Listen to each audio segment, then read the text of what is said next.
Hi YouTube, it's time for our FAQ and the questions come from Instagram.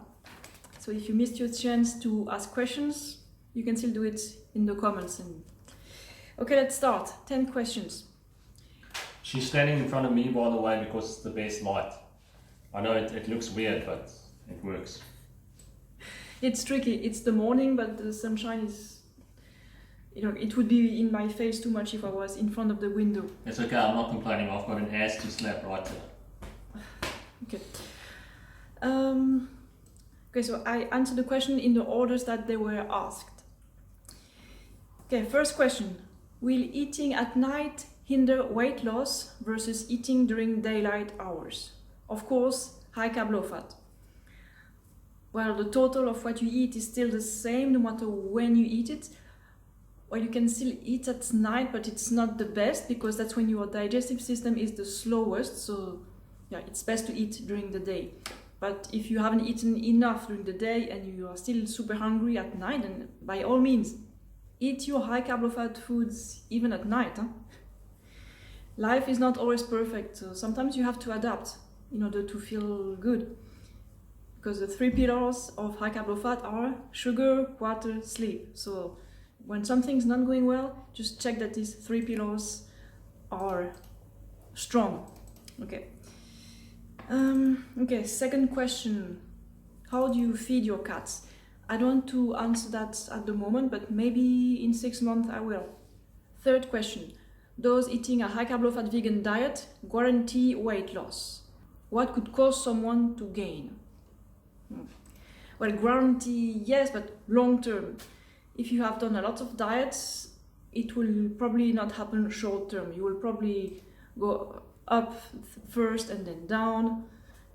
You need to be patient because your body has to recover from all the diet abuse, It's not nice for our body to lack of carbs, so the body will have to do what it takes to stay alive and keep functioning.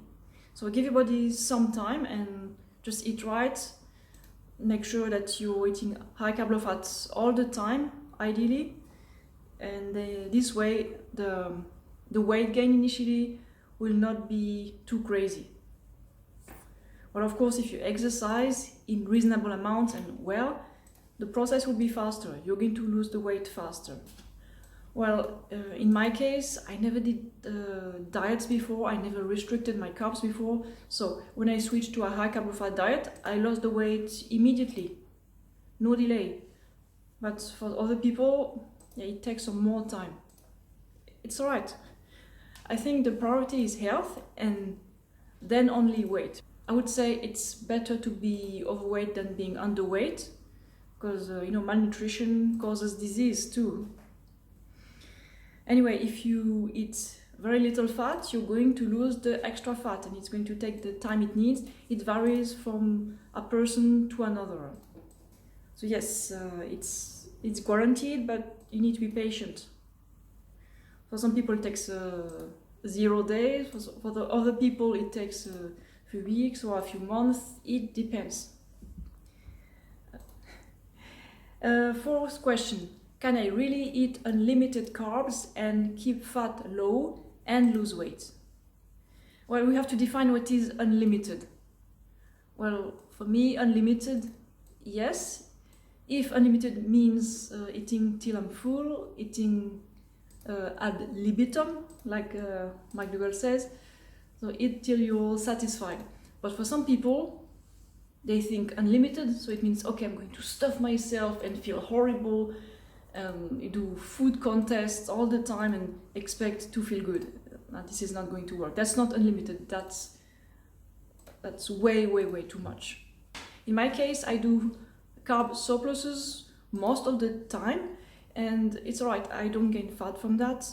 But if I happen to do surpluses of fat or protein, I gain weight so fast. You have no idea. Even if I ride my bike for the whole day. So keep in mind what unlimited carbs mean and also keep fat low. What does that mean? For me, low fat means 10 grams of fat per day or less. Other people think it's 30 grams of fat per day. Well, that's quite low, but it could be lower. And then fifth question, what is the fastest way to lose fat? There's a lot of fat loss questions today. Huh? So the fastest way to lose fat is, of course, to exercise regularly, but not in crazy amounts.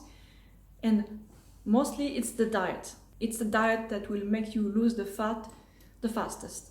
So the fastest way to lose fat is to eat as little fat as possible. Like eat fruit, eat rice, eat tubers, make sure that your sauces are super low fat, don't add oil, don't eat animal products at all.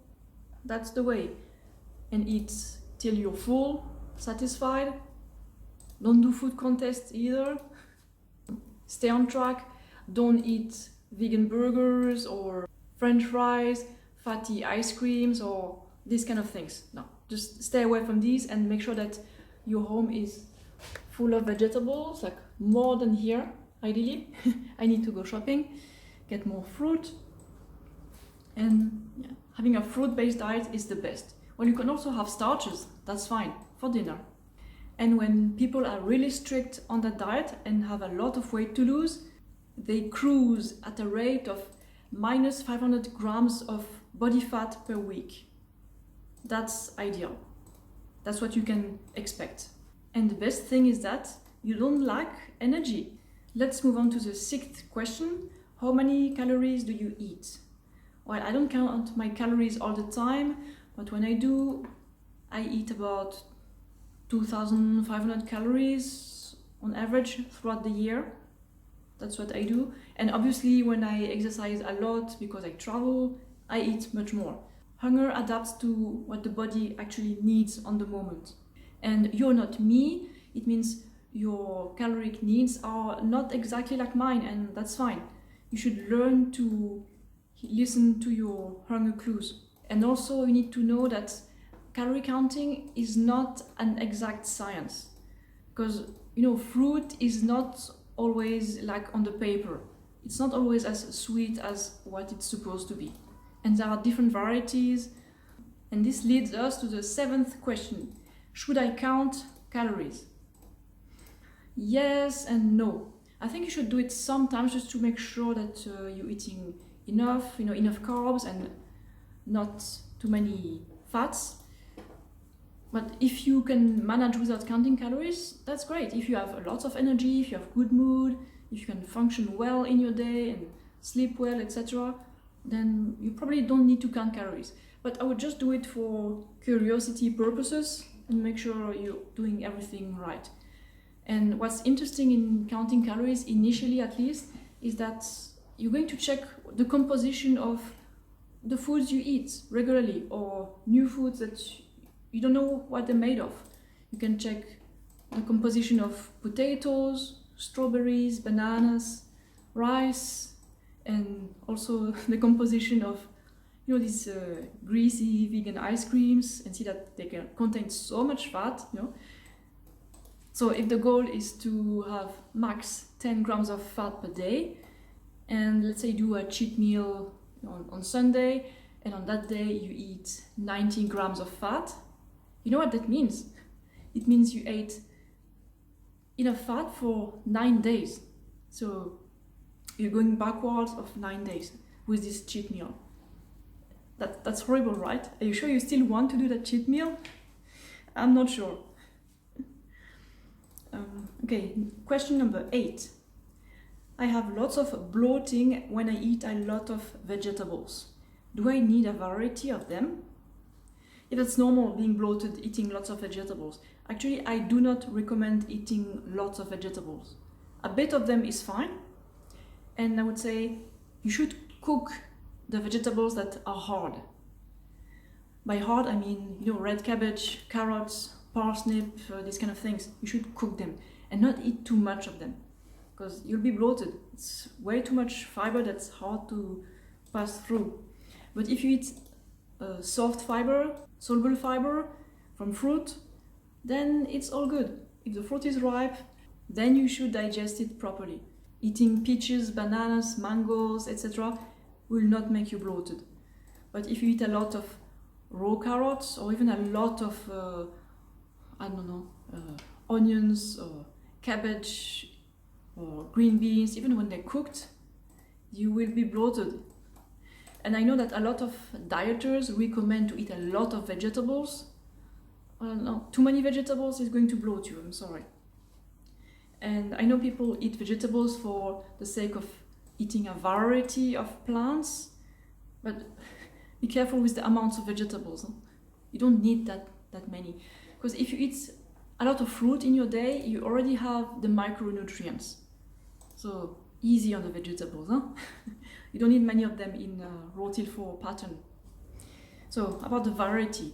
Do we need a variety of plants, a variety of vegetables? Yeah, but not in a day, not even in a week.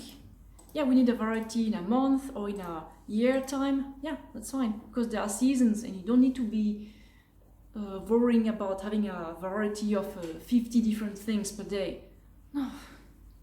No, usually most of my days I have, I don't know, 3 different plants or up to 10 different plants a day.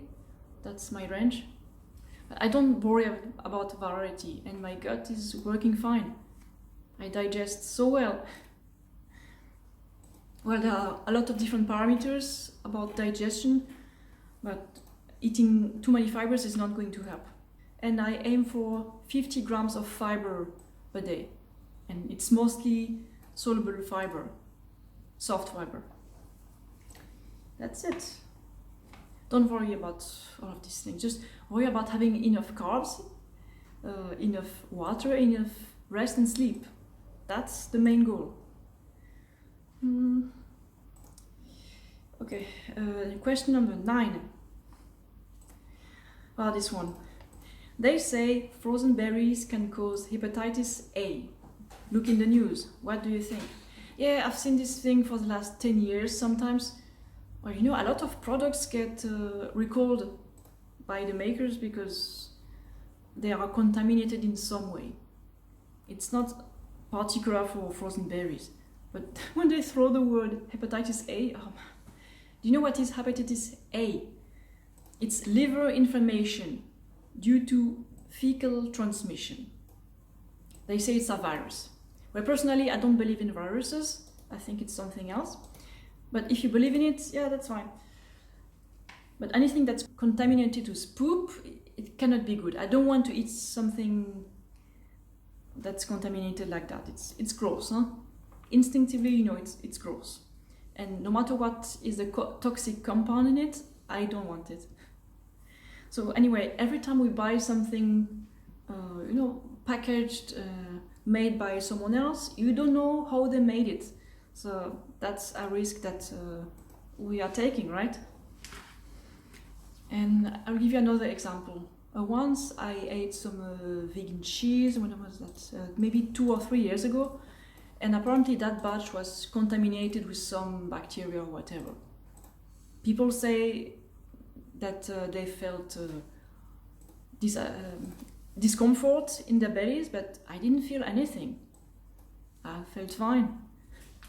So once you experience true health,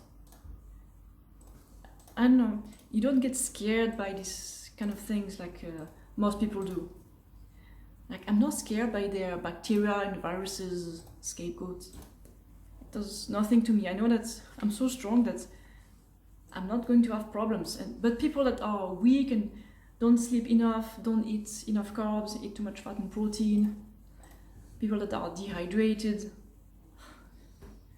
Now, of course, their bodies are not functioning well, and instead of blaming their lifestyle, they will blame the bad bacteria and viruses that are in the environment and that are ready to kill them or to make them sick. But I don't believe that. And question number 10, the last one. How do I get rid of dark circles under my eyes? I'm high-carb low-fat vegan for 9 years. The first thought that I have is that, do you rest enough? Do you sleep enough? Maybe you think you rest enough and sleep enough, but are you tired? Do you eat chocolate or tea or matcha tea also, or coffee? Because if you consume steams regularly, even once a week, I think you're so tired and you're going to have that. Well, there could be other reasons, but that's the main one that you should be careful with.